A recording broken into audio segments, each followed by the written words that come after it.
Hey everybody, how's it going? Today we're going to be taking a look at the mass airflow sensor on my 2019 GMC Canyon. Now, there's nothing wrong with mine. I just got a request from someone on one of the forums to see where it is and how to clean it. So I figured I'd make a short video just to show you guys where it's at. My truck has a 2019 Canyon 3.6 liter V6. It'll be the same for Colorado's as well. Now, this is an LGZ. I can't speak to the LFX, but I'm guessing the mass airflow sensor is going to be in a similar location. So we've got the hood popped. We're in the engine compartment. Here is the air box. This is the tube into the intake. The throttle body goes that way. This right here is the mass airflow sensor right on top. You can see there is a connector right here with a little bit of a post that it sits on and then a wire going off somewhere into the abyss behind the engine. So this MAF, mass airflow sensor, reads the intake from the airbox and helps the computer decide the air to fuel ratio to make sure the engine is running smoothly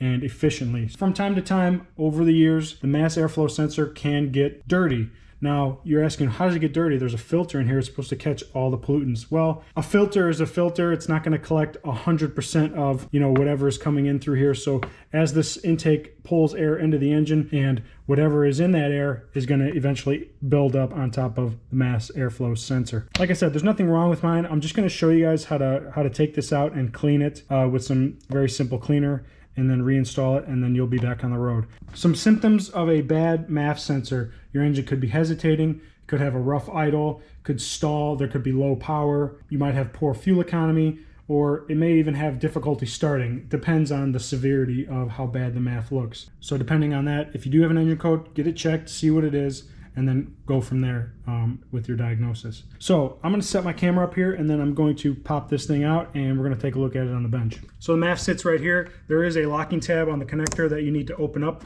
just like that. And like most connectors, there's a tab in here that you need to push to remove the connector.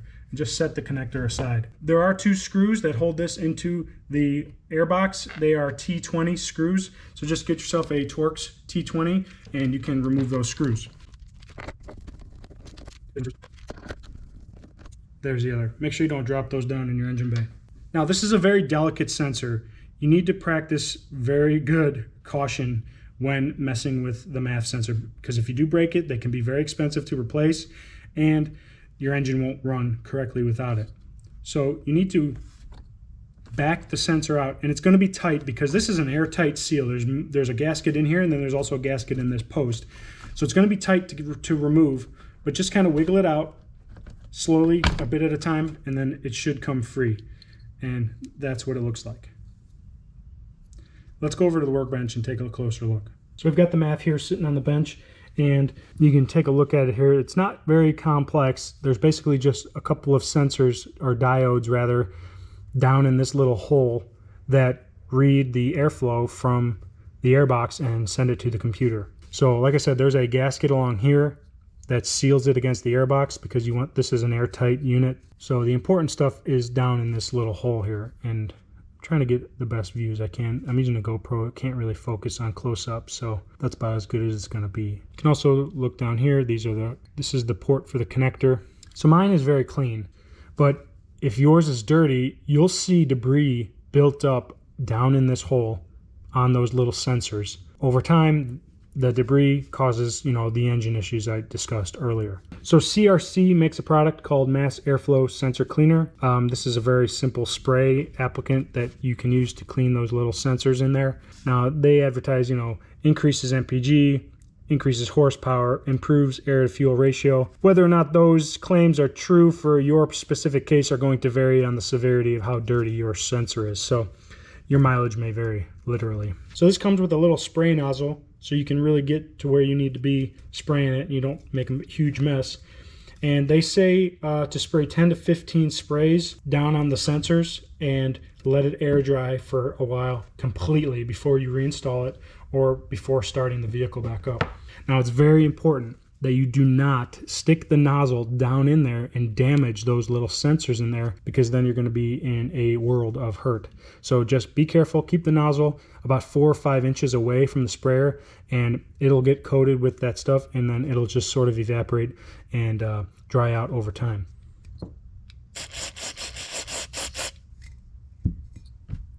Easy as that. So I'm going to let this sit for a while before I reinstall it. Make sure you're working in a well-ventilated area because this stuff smells really bad. You can also clean the connector here. Just spray some of that down into the connector area. Dump out whatever excess there might be, and then we're going to let this dry. All right, so a few minutes have passed. This thing is completely dry, and I'm going to reinstall it in the truck. All right, guys, so I'm going to reinstall this, and make sure you reinstall it the same way. It should only go in one way, but you know, the connector was on top here, and then the sensors need to face towards the air box. So we're just going to gently install it back into the post here, making sure it gets seated all the way down, just like that. Then we have our two T20 screws that we're going to reinstall. And these are just going into plastic, so you don't need to go crazy torquing them down. But you want to get them nice and snug.